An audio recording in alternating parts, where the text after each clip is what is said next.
And this whole thing with inserting drugs and going to the jail with it, you could have died. They actually took some of that drugs from you. That's what they're saying, that you uninserted it and gave them some and they got sick. Some defendants wear their bad decisions right on their face. Today, those decisions are finally catching up with her. 26-year-old Haley Moore is standing before Judge Boyd, facing 2 serious felonies: evading police in a vehicle and the shocking crime of smuggling drugs inside her own body into a county jail. It was a deadly gamble, and today, that gamble backfires. Watch closely till the end.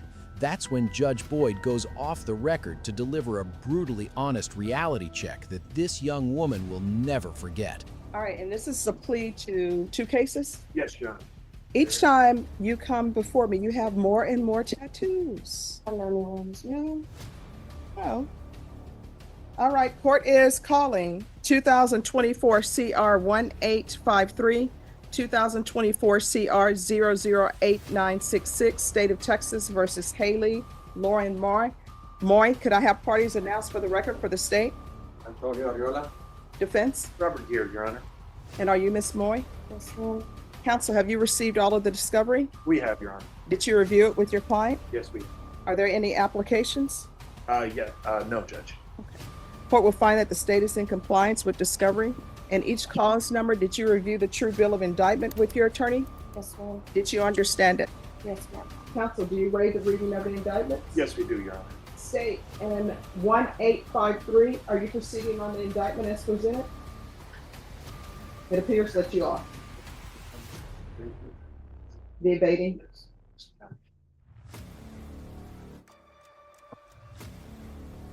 For 1853, yes, we are, Your Honor. All right, and 8966, are you proceeding on both counts? It appears that you're proceeding on count 1 only. That's correct, Judge, and we wait count 2. Any objection? No objection, Judge. This morning, each of the cause numbers, did you review the court admonishments with your attorney? Yes, ma'am. Did you understand it? Yes, ma'am. Okay. And the cause number ending in 53, you're charged with evading arrest, detention, vehicle. And the cause number ending in 66, and count 1, you're charged with prohibited substance or item in a correctional facility. That's a 3rd-degree felony. The evading in a vehicle is also a 3rd-degree felony. Range of punishment in each of those cause numbers anywhere from 2 to 10 years in prison and up to a $10,000 fine. Did you understand? Yes, ma'am.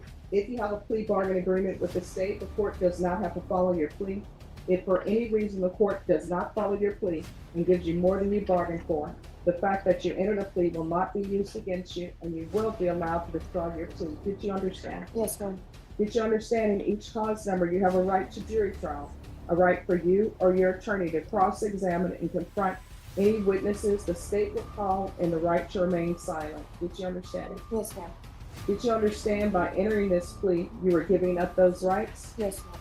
And did you intend to give up those rights and enter into a plea in each of these cause number? Yes, ma'am. Counsel, has your client been able to provide you with any defenses? She has, Your Honor.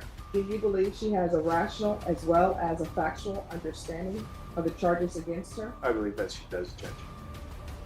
Do you believe she's currently competent and was legally sane at the time of the offense? I do believe so, Judge. Ms. Moy, has anyone threatened you, coerced you, or placed you in fear to get you to enter the plea? No, ma'am.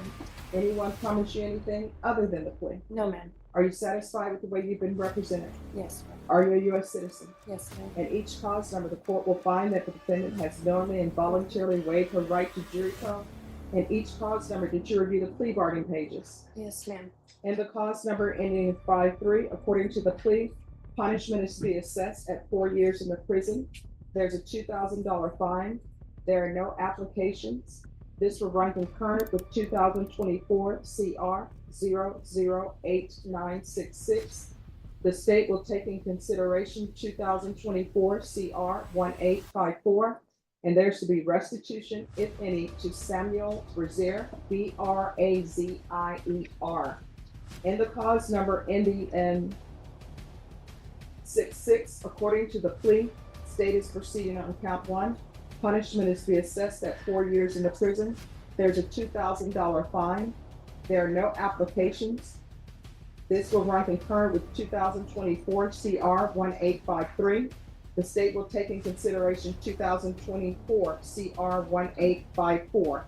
Did you understand that to be the plea bargain agreements in each cause number? Yes, ma'am.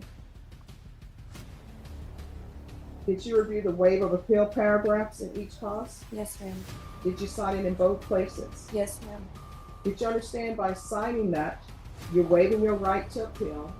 The only items that can be appealed are written pretrial motions that have been filed, heard, and ruled upon by the court. Did you understand? Yes, ma'am.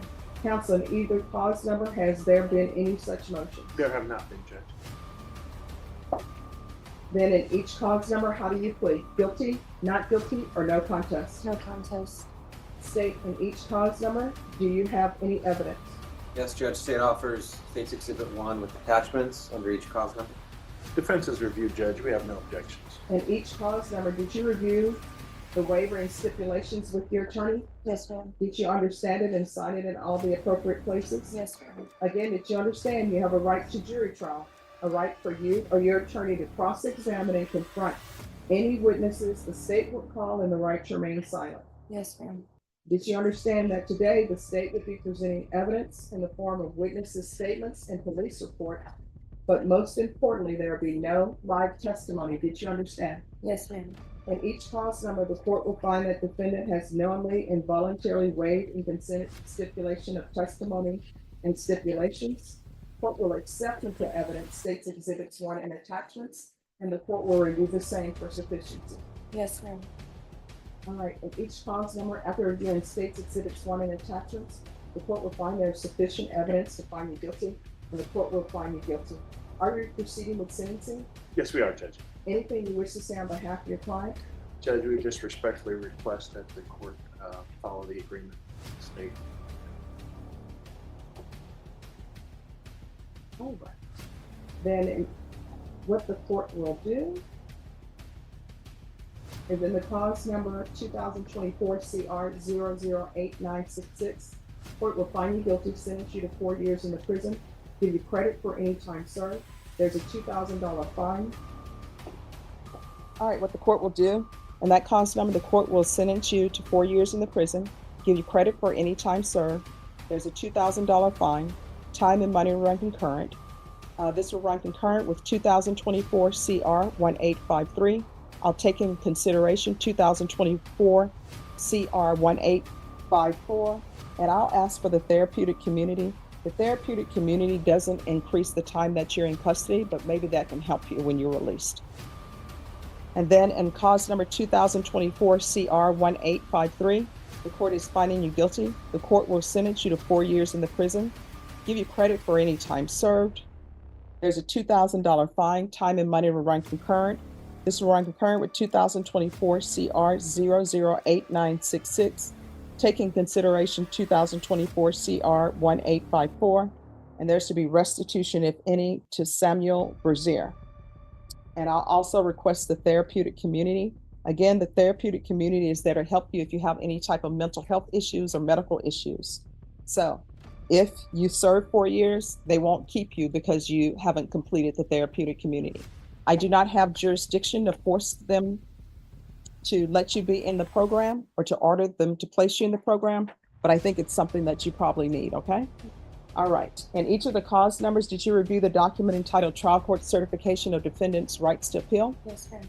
And did you understand it and sign it? Yes, ma'am. In each of the cause number, because this is a plea bargain agreement, because I followed your plea bargain agreement, and because you waived your right to appeal, you do not have the court's permission to appeal. And because these are felony convictions, you're not allowed to own or possess any weapons or ammunition. If you have a question over what a weapon or ammunition is, you'll need to speak to an attorney. Do you understand? Yes, ma'am. We can go off the record. How old are you? 26. All right, you're 26. You still can turn your life around. When you were young, what did you want to be when you were thinking about what you could be in this world? Oh, what is it? I wouldn't. Okay, I hope it's not. Were you around when Julia Roberts had her movie out? No. All right, I'm just saying that because there were some people in my school, they're like, oh, I'm going to be Julia Roberts. And I was like, that is a crazy idea. But here's the thing. What I'm telling you is you still have a chance. you're not in the twilight of your life. I'm in the twilight of my life. So you still have more of your life in front of you than behind you. So you're gonna have to make some changes. And this whole thing with inserting drugs and going to the jail with it, you could have died. And then the person who, this is how far addiction will take you, right? The person who got, had vomiting and everything, they actually took some of that drugs from you. That's what they're saying, that you uninserted it and gave them some and they got sick. So when you think about that, when you get clean and sober, you're just going to be like, who would do that, right? So when you go to prison, if I'm still here, when you get out of prison, if you need a place to stay, of course, you won't be staying with me, but if you need housing or you need help with drugs or whatever, you can come back here and I will pick up the phone and find a place for you, okay? Okay. And do not put any more tattoos on your face, okay? And don't get involved with anybody who wants you to put their name on your face. You understand? All right, good luck to you, okay? 4 years behind bars. That is the price for running from the law and smuggling drugs into a county jail. But today, the courtroom delivered more than just a prison sentence. Judge Boyd held a mirror up to a broken life. She demanded accountability, but she also offered a lifeline, a chance for this 26-year-old to erase the mistakes of her past, even if she can't erase the tattoos on her face. Now, we want to hear from you. Did Judge Boyd strike the perfect balance between a tough sentence and a motherly warning? Or was 4 years behind bars too light for the dangerous crime of smuggling drugs into a jail? Drop your thoughts in the comments below. Hit that subscribe button, and we'll see you in the next courtroom.